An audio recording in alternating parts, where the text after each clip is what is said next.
Hello student, welcome to my YouTube channel Rohit lecturer. Student, आज हम इस वीडियो में आप लोगों को बताएंगे बीए आप लोगों का फिफ्थ सेमेस्टर यानी कि 5 सेमेस्टर का आप लोगों का एग्जामिनेशन 2025 एंड आप लोगों का 2026 का बिल्कुल न्यू पेपर वायर पेपर आप लोगों के सामने लेकर के आए हैं। पेपर का संपूर्ण हल के साथ, यानी कि आप लोगों का क्या है, आप लोगों का फुल सोल्यूशन के साथ इस वीडियो में एक एक क्वेश्चन का आंसर इस वीडियो में बताएंगे ना, आप लोग को समझाएंगे। बस आप लोग वीडियो के अंत बने रहिएगा। सब्जेक्ट आप लोगों का क्या हिस्ट्री है, यानी कि इतिहास है आप लोगों का। ये आप लोगों का बीए आप लोग का फिफ्थ सेमेस्टर का आप लोग का ये पेपर है। एक एक क्वेश्चन का आंसर इस वीडियो में बताएंगे ना, आप लोग को समझाएंगे। बस आप लोग वीडियो के अंत तक बने रहिएगा। आप लोग को जानकारी के लिए बता दे बाबू, ये जो पेपर है सभी के कॉलेज में, सभी डिस्ट्रिक्ट में आप लोगों का यहीं से पूछा जाएगा। सभी कॉलेज में यहीं से आप लोग का क्वेश्चन पूछा जाएगा। ठीक है, आप लोग का मैक्सिमम जो मार्क्स दिया गया है 75 नंबर का दिया गया है। आप लोग का 75 नंबर का एक एक क्वेश्चन का आंसर बताएंगे ना, आप लोग को समझाएंगे। देखिए, सबसे पहले यहाँ पर क्वेश्चन पर आते हैं। देखिए, नोट सभी प्रश्न को करना अनिवार्य है, जिसमें से प्रथम प्रश्न के प्रत्येक भाग का उत्तर लगभग 100 शब्दों में दीजिएगा और शेष प्रश्नों का उत्तर 800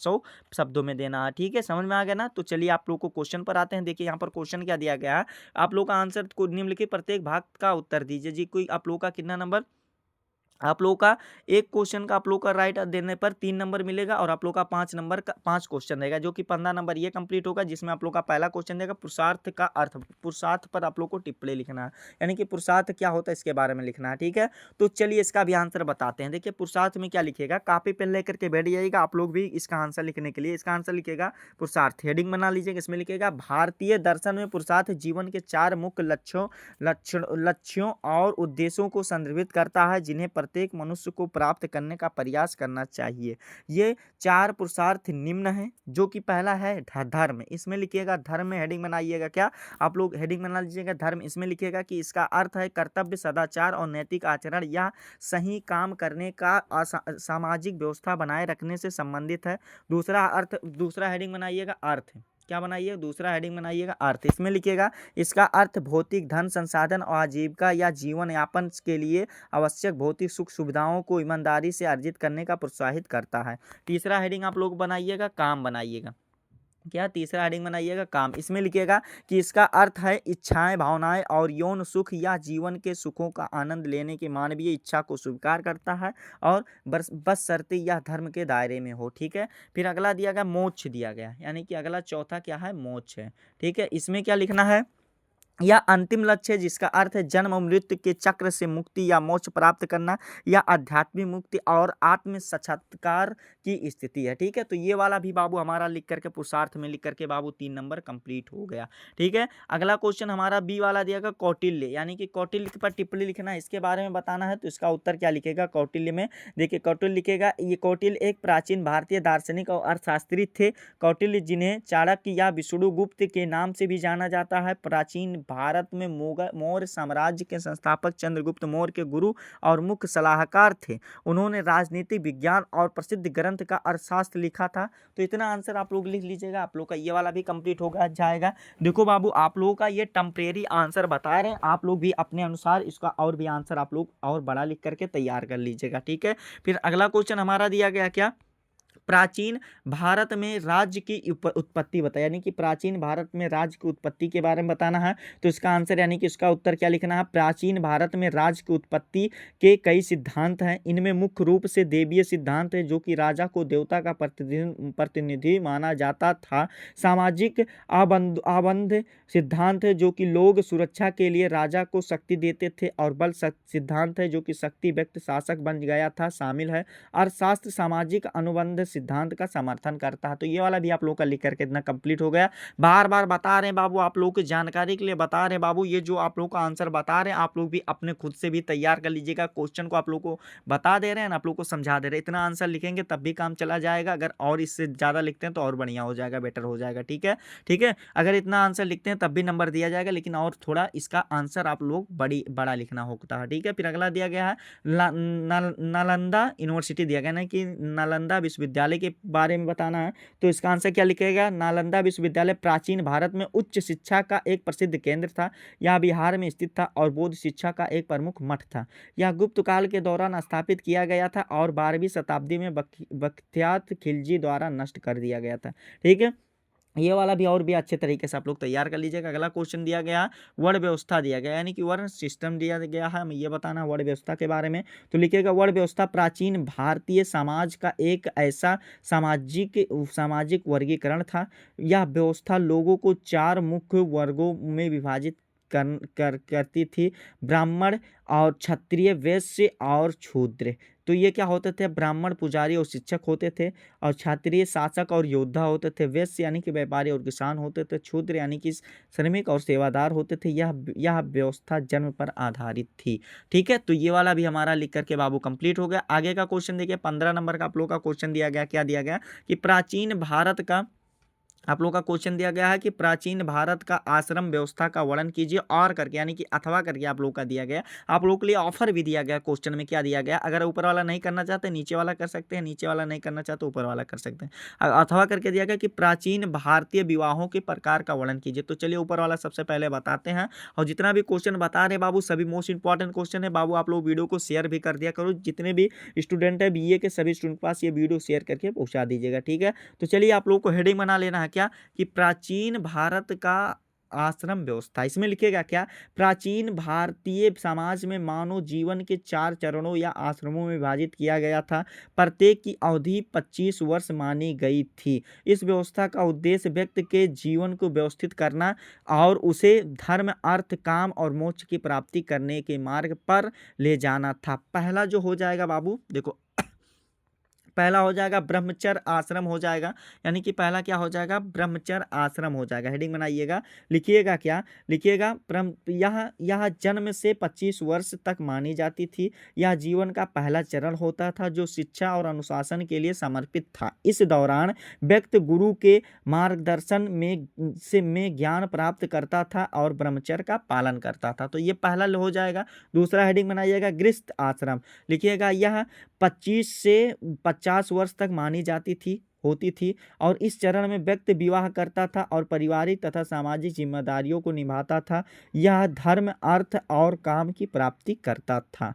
ठीक है, समय प्राप्ति का समय था। ठीक है, फिर आप लोगों को तीसरा आप लोगों का आश्रम यानी कि हेडिंग बनाना है वानप्रस्थ, यानी कि इसमें लिखेगा यह 50 से 75 वर्ष तक होती थी। इस चरण में व्यक्ति धीरे धीरे सांसारिक जीवन से दूर बनाता था, परिवार की जिम्मेदारियों से मुक्त होकर के ध्यान और साधना के लिए वन की ओर प्रस्थान करता था। तो ये वाला भी तीसरा हेडिंग हमारा कंप्लीट हो गया बाबू। फिर अगला हेडिंग आप लोग बनाइएगा चौथा, जो कि लास्ट हेडिंग है आप लोगों का संन्यास आश्रम। लिखिएगा, 75 वर्ष से मृत्यु तक यह जीवन का अंतिम चरण था, जिसमें व्यक्ति सभी सांसारिक बंधनों का त्याग कर देता था और मोक्ष की प्राप्ति के लिए गहन अभ्यास, ध्यान और साधना करता था। तो ये वाला भी हमारा लिख करके पूरा हो गया बाबू। फिर अगला क्वेश्चन यहाँ पर देखिए क्या दिया गया है, अथवा करके जो क्वेश्चन दिया गया इसको खुद से बाबू तैयार कर लीजिएगा आप लोग। ठीक है, फिर अगला क्वेश्चन हमारा तीसरा दिया गया इसमें कि मौर्यकालीन प्रशासन का विस्तृत वर्णन कीजिए, जो कि 15 नंबर का क्वेश्चन देगा। और यानी कि अथवा करके इसमें दिया गया क्या? अथवा करके दिया गया प्राचीन भारत के प्रमुख राज्यकारों का वर्णन कीजिए। तो इसका आंसर आप लोगों को देखिए, सबसे पहले आप लोगों को क्या बता देते हैं, आप लोगों को मौर्यकालीन प्रशासनिक व्यवस्था का वर्णन करके बताते हैं। क्या वर्णन करके बताते हैं? ये वाला मौर्यकालीन प्रशासन का विस्तृत वर्णन। तो हेडिंग बना लीजिएगा मौर्यकालीन प्रशासन।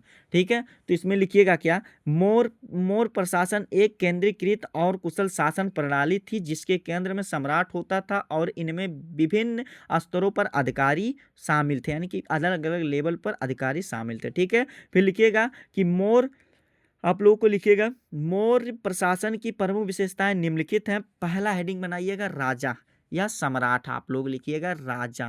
ठीक है, पहला हेडिंग बनाना है राजा, इसमें क्या लिखना है? या सम्राट। लिखिएगा, राजा सर्वोच्च शासक होता था, उसके पास असीम शक्तियां थी और वह कार्यपालिका, न्यायपालिका और व्यवस्थापकों को प्रमुख था। ठीक है, दूसरा आप लोगों को हेडिंग बनाइएगा मंत्री परिषद, यानी कि क्या हेडिंग बनाना है? मंत्री परिषद।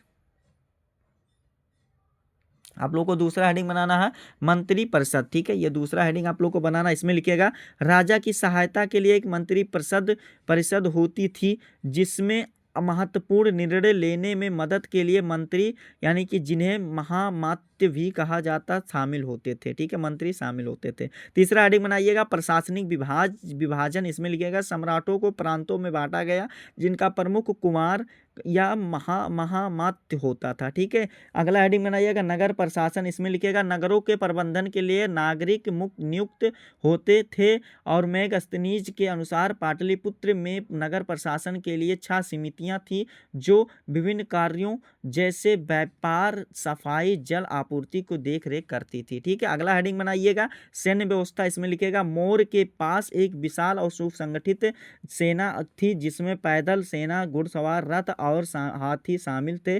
सैन्य गतिविधियों के समन्वय के लिए 6 उप समितियां थी। ठीक है, न्याय व्यवस्था में हेडिंग बनाइएगा। इसमें लिखिएगा कि न्याय के लिए न्यायाधीश, धर्म न्यायाधीश और अन्य अधिकारी नियुक्त थे और राजा न्याय प्रशासन का सर्वोच्च अधिकारी होता था।